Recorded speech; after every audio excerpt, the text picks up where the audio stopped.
नमस्कार, देवभूमि समाचारों में आप सभी का स्वागत है। मैं हूं आपके साथ रक्षंदा खान। आगे आप मेरे साथ देखेंगे उत्तराखंड की तमाम छोटी बड़ी खबरें विस्तार से, लेकिन सबसे पहले एक नजर हेडलाइंस पर। भाजपा प्रत्याशियों की पहली सूची जारी, 59 सीटों पर नामों की घोषणा। सरिता आर्य को नैनीताल से मिला टिकट। चौथे दिन भी हरक सिंह रावत को लेकर कांग्रेस में शामिल होने पर सस्पेंस बरकरार। हाईकमान के बुलावे का हरक को इंतजार, लेकिन रास्ते का रोड़ा बन रहा 2016 का काला अध्याय। चुनावी सीजन में अलर्ट मोड पर प्रशासन, अलग अलग 2 जगहों से लाखों की नकदी बरामद। दस्तावेज बरामद न होने पर निर्वाचन को सौंपा मामला।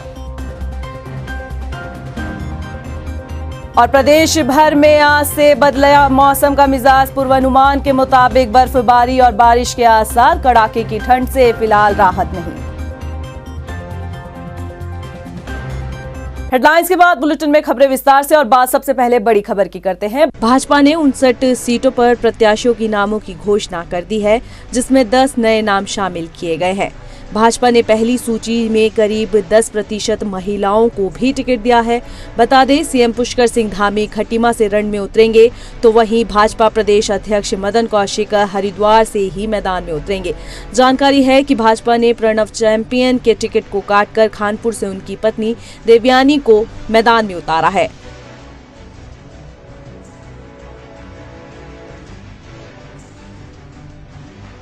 उत्तराखंड के सबसे चर्चित नेताओं में हरक सिंह रावत भी शामिल है। राजनीतिक करियर के उस दोराहे पर आज वो खड़े हैं कि उन्हें पता ही नहीं कि वो कहां जाए, जो कि संभवतः अब तक ऐसा कभी उन्होंने सोचा भी नहीं होगा। और इसी से जुड़ी आपको ये रिपोर्ट दिखाते हैं। उत्तराखंड के सबसे चर्चित नेताओं में से एक हरक सिंह रावत अपने राजनीतिक कैरियर के उस दोराहे पर आकर खड़े हो गए, जहां वो संभवतः अब तक के सबसे मजबूर और कमजोर हालात में हैं। 2016 में हरीश रावत की सरकार गिराने की अगुवाई करने वाले हरक सिंह रावत पिछले 5 सालों में अपने राजनीतिक कैरियर में जहां ठसक के साथ दिखे, तो 2022 की शुरुआत उन्हें घुटनों के बल पर ले आया। जिस हरक सिंह रावत को 2016 के बाद हरीश रावत के खिलाफ बयानबाजियां करते हुए देखा और सुना गया, वो हरक सिंह रावत अब हरीश रावत को बड़ा भाई बताकर अपने मजबूर होने का सबूत खुद ही दे रहे हैं। उत्तराखंड की राजनीति में कुछ लोग हरक सिंह रावत को शेरे गढ़वाल भी कहा करते थे। मौजूदा हालात में अब वो सोच सकते हैं कि उत्तराखंड की राजनीति का ये शेर भरी जवानी में ही कांग्रेस के रहमो करम पर आकर टिक गया। ये शेर अब न शिकार कर सकता है और न ही इसे अपने ठिकाने का पता है। दिलचस्प ये भी है कि इस शेर का कभी कोई इलाका रहा ही नहीं। हर बार इलाके बदलकर शिकार करने का आदी ये शेर अब अपने इलाके को लेकर भी मुतमईन नहीं हो सकता। हरक सिंह रावत के लिए पिछले कुछ दिन उनके राजनीतिक कैरियर के वो दिन रहे होंगे जब वो स्वतंत्र हैं और पार्टी के बंधनों से हटकर सोचने के लिए मुक्त भी हो चुके हैं। हालांकि हरक ने ये दिन आने की दुआ तो नहीं मांगी होगी, लेकिन अब ऐसे दिन आ ही गए तो सोचने में गुरेज होगा भी नहीं। हरक सिंह रावत राजनीति के जिस दोराहे पर खड़े हैं, उसके बाद उनके लिए क्या वाकई कोई विकल्प नहीं बचा? सवाल ये भी है कि हरक सिंह रावत का राजनीतिक प्रभाव कब कम होने लगा? क्या हरक सिंह रावत चुनाव में जीत की गारंटी लेकर वापस आ सकते हैं? एक रिपोर्ट। हरक सिंह रावत कभी चुनाव में जीत की गारंटी माने जाते थे। राजनीतिक कैरियर में हरक सिंह रावत उस दौर में भी पहुंचे जब वो अपने आसपास की सीटों पर भी प्रभाव डालने की स्थिति में पहुंच गए। लेकिन बदलते सियासी समीकरणों के साथ हरक सिंह रावत का प्रभाव धीरे धीरे कम होता दिखने लगा। राजनीतिक जानकार बताते हैं कि हरक सिंह रावत के लिए बीजेपी में जाना उनके अपने सियासी कद को कम करने जैसा रहा। बीजेपी का अनुशासन उन्हें उन सीमाओं में लेकर आ गया जहां उनका अपना प्रभाव कम और पार्टी का प्रभाव अधिक दिखने लगा। कांग्रेस में हालात कमोबेश उलट होते हैं। कांग्रेस में रहने के दौरान कांग्रेस से अधिक हरक सिंह रावत अपना प्रभाव दिखाते रहे हैं। 5 साल बीजेपी में रहने के बाद अब जब हरक बीजेपी से निकाले जा चुके हैं, तो ऐसे में ये सवाल लाजमी है कि हरक सिंह रावत क्या अब भी उतने ही प्रभावशाली रह पाएंगे? क्या हरक सिंह रावत अब भी चुनाव में जीत की गारंटी माने जा सकते हैं? मौजूदा हालात और हरक की स्थिति देखकर ये कह पाना मुश्किल है कि वो अब चुनाव में जीत की गारंटी माने जा सकते हैं। अपने बहू के लिए चुनावी जमीन तैयार करने में लगे हरक सिंह रावत को अब ये शायद महसूस भी होने लगा है कि उनकी अपनी सियासी जमीन खिसकने लगी है। यही वजह है कि वो अब पार्टी के लिए काम करने की बात करने लगे हैं। हरक सिंह रावत एक ऐसे नेता रहे हैं जो कि हमेशा से चर्चाओं में रहे। 2016 के वाकये के बाद से बागी चेहरा ऐसा उभरकर सामने आया कि उत्तराखंड के कई नेता इनके पीछे चढ़ने लगे, नेताओं का हुजूम इनके पीछे देखने लगा। लेकिन अब सवाल यह है कि क्या हरक सिंह रावत को किसी और की जरूरत पड़ने की नौबत आई है। एक रिपोर्ट। ये सरकार अब 1 मिनट भी रहने का अधिकारी नहीं है। ये सदन के अंदर अल्पमत में आ गई है और ये संवैधानिक और लोकतांत्रिक व्यवस्था है कि कोई सरकार फाइनेंस के बिल पर अगर गिरती है तो वो सरकार बहुमत खो चुकी है, और जो सरकार सदन के अंदर अपना बहुमत खो चुकी है, ऐसी सरकार को स्वयं नैतिकता के आधार पर इस्तीफा दे देना चाहिए था। लेकिन हरीश रावत इतना बेशर्म है कि वो इस्तीफा नहीं देंगे। इसलिए हम सरकार से, महामहिम राज्यपाल से जो है उनके बर्खास्त करने की मांग कर रहे हैं। 2016 के ये वो बयान हैं जब Harak Singh Rawat angry young man की भूमिका में दिखने लगे थे। कांग्रेस के बागियों को बस में सवार करने से लेकर चार्टर्ड प्लेन तक पहुंचाने में अहम रोल निभाने वाले हरक सिंह जिस बगावत के झंडे को लेकर चले, वो झंडा अब उन्हें छोड़ चुका है। कभी बागियों की अगुवाई करने वाले हरक अब अपने पीछे तो छोड़िए, अपने साथ के लिए भी एक अदद साथी को तलाश नहीं कर पा रहे।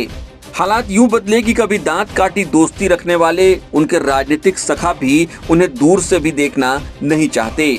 अपने पीछे समर्थकों की फौज लेकर चलने वाले हरक अब पिछलग्गू ही सही, लेकिन राजनीतिक अस्तित्व बचाने के लिए हर बलिदान के लिए तैयार हैं। ये सच है कि राजनीति में हमेशा के लिए न कभी कोई मतभेद होता है और न ही कोई यारी होती है। समय और परिस्थिति के आधार पर राजनीतिक निष्ठाएं अपना ठिकाना आसानी से बदल लेती हैं। हरक सिंह रावत के साथ भी ऐसा ही है। हालांकि अब सवाल सिर्फ हरक के राजनीतिक अस्तित्व का नहीं, बल्कि उनकी सियासी विरासत को आगे ले जाने का भी उठने लगा है। हरक अपनी पुत्र वधू के मुंह में उस राह पर चल पड़े हैं जहां उन्हें समझौते भी करने होंगे और त्याग भी करना पड़ सकता है। ऐसे में इस बात की उम्मीद नहीं रखी जा सकती है कि हरक सिंह रावत के साथ नेताओं की फौज दिखाई पड़ेगी। विधानसभा चुनाव से पहले देहरादून में ईवीएम मशीनों की जांच की जा रही है। देहरादून सर्वे ऑफ इंडिया में ईवीएम की मशीनों को चेक किया गया है। साथ ही मतदान में ईवीएम के इस्तेमाल को लेकर जिला निर्वाचन के समस्त जिम्मेदारी अधिकारियों को भी सौंपी गई है। कर्मचारियों को ईवीएम के बारे में भी जानकारी दी गई है। अभी हमने एनआईसी में first randomisation of EVM machines हमने किया है। इससे ये अभी क्लियर हो गया है कौन कौन सी मशीन्स जो हैं कंट्रोल यूनिट, बैलेट यूनिट और वीवीपैट जो है कौन कौन से विधानसभा क्षेत्र के लिए आवंटित हुए हैं। ये जो पॉलिटिकल पार्टीज़ के सामने किया गया था और इसकी पूरी संपूर्ण जो प्रोसीडिंग्स हैं इसकी वीडियोग्राफी भी की गई है। इसके उपरांत जहां एक तरफ दोनों बड़े राष्ट्रीय दल कांग्रेस बीजेपी ने अपने उम्मीदवारों की लिस्ट जारी होने में वक्त लगाया हुआ है, तो वहीं दूसरी तरफ उत्तराखंड क्रांति दल ने अपने प्रत्याशियों की दूसरी सूची जारी कर दी है। यूकेडी के सूची में 14 लोगों के नाम जो हैं उनका ऐलान किया गया है। आपको बताते हैं कि इन 14 नाम में कौन कौन लोग शामिल हैं। भले ही यूकेडी ने अपने प्रत्याशियों की दूसरी सूची जारी कर दी हो, लेकिन टिकट आवंटन के बाद यूकेडी कार्यकर्ताओं ने अपने ही नेताओं पर अनदेखी का आरोप लगाते हुए देहरादून में जमकर हंगामा किया। यूकेडी की महिला प्रदेश अध्यक्ष का आरोप है कि पिछले कई सालों से चुनाव की तैयारी कर रही हैं, मगर पार्टी की तरफ से उनको अनदेखा किया गया है। उन्होंने चेतावनी देते हुए कहा कि अगर उन्हें बाकी सीटों पर किसी एक सीट से टिकट नहीं दिया गया तो वो इसका विरोध करेंगी। हम ये कह रहे कि मैं महिला प्रकोष्ठ विंग की इन्होंने अध्यक्ष बना रखा मुझे। ये किसी भी चीज में, चाहे वो इन्होंने पर्यवेक्षक बनाया है, चाहे इन्होंने प्रभारी बनाया है, चाहे घोषणा पत्र जारी करा, कहीं भी हम लोगों को पूछा नहीं जा रहा है। तो हमारी नाराजगी दल के शीर्ष नेता से है। आज 42 साल का इतिहास उठा के देख लीजिए, आज ये स्थिति रही, तभी आज धरातल में हम जीरो हैं आज की डेट में। लेकिन अब हम बिल्कुल ऐसा नहीं होने देंगे। चुनाव सर पे, आज हमने कह दिया कि 4-5 सीटें जो और बची हुई है उनकी घोषणा करेंगे, नहीं तो हम यहीं पे हमारा धरना चलता रहेगा। पौड़ी जिले में पूर्व विधायक और वर्तमान नगर पालिका अध्यक्ष यशपाल बेनाम ने बीजेपी के टिकट से चौबट्टाखाल विधानसभा से अपनी दावेदारी पेश की है। उन्होंने कहा कि अगर इस विधानसभा सीट से सिटिंग विधायक और मंत्री सतपाल महाराज प्रदेश की किसी अन्य सीट से चुनाव लड़ते हैं तो चौबट्टाखाल सीट से चुनाव लड़ने की इच्छा रखते हैं।